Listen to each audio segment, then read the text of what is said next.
नमस्कार, मैं doctor Sudeep Singh Sachdev, senior consultant और clinical lead nephrology and renal transplantation, Narayana super speciality hospital, Gurugram में कार्यरत हूँ।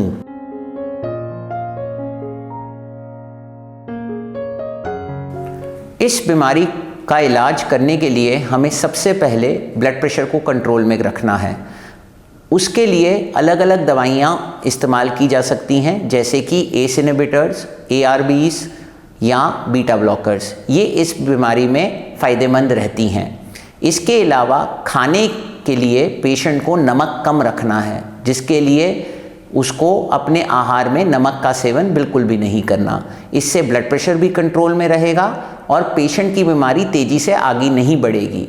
इसके अलावा कई और दवाइयां हैं, जैसे कि अटोरवास्टैटिन, रोजुवास्टैटिन, जो इस बीमारी में फ़ायदेमंद हो सकती हैं। दर्द का नियंत्रण रखना इस बीमारी में ज़रूरी है, क्योंकि किसी ना किसी स्टेज में 70 से 80% लोग दर्द के शिकार होते हैं इस बीमारी में।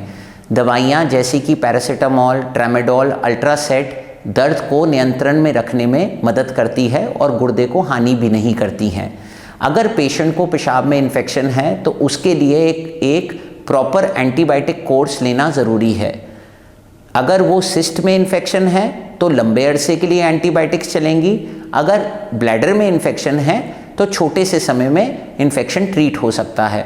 इसके अलावा अगर सिस्ट में हेमरेज हो गया है तो पेशेंट को बेड पे लेट के कंप्लीट बेड रेस्ट फॉलो करना है, नहीं तो उसकी कंडीशन और ही और ख़राब होती चली जाएगी।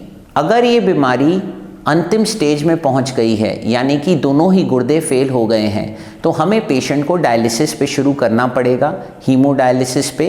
पेरिटोनियल डायलिसिस थोड़ी मुश्किल रहेगी, क्योंकि इसमें गुर्दों का साइज़ बढ़ जाता है, तो पेट में पेरिटोनियल डायलिसिस के लिए पानी डालने की जगह कम होती है।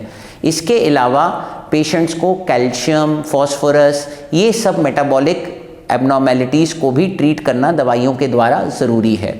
और पेशेंट को रीनल ट्रांसप्लांटेशन एक पोटेंशियल और अच्छा ट्रीटेबल ऑप्शन ऑफ़र किया जा सकता है।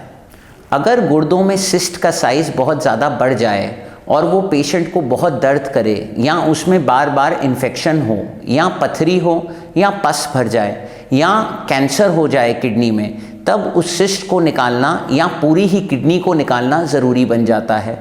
ये उन लोगों में भी आवश्यक है जो किडनी ट्रांसप्लांट के लिए जा रहे होते हैं, क्योंकि अगर पुरानी किडनी में बार बार इन्फेक्शन होगा तो वो नई ट्रांसप्लांटेड किडनी को भी असर करेगा और ट्रांसप्लांटेड किडनी भी खराब हो सकती है।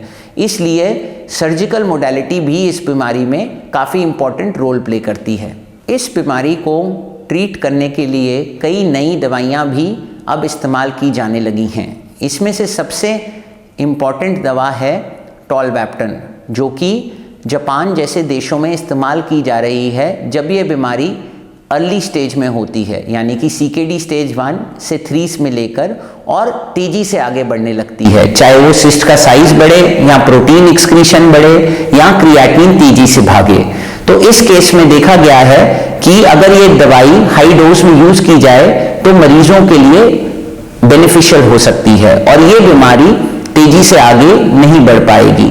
इसके अलावा अलग दवाइयाँ जैसे कि सोमैटोस्टैटिन एनालॉग्स, mTOR इनहिबिटर्स भी यूज़ की जा रही हैं, जिसके बारे में हमें आने वाले कुछ वर्षों में पता चलेगा।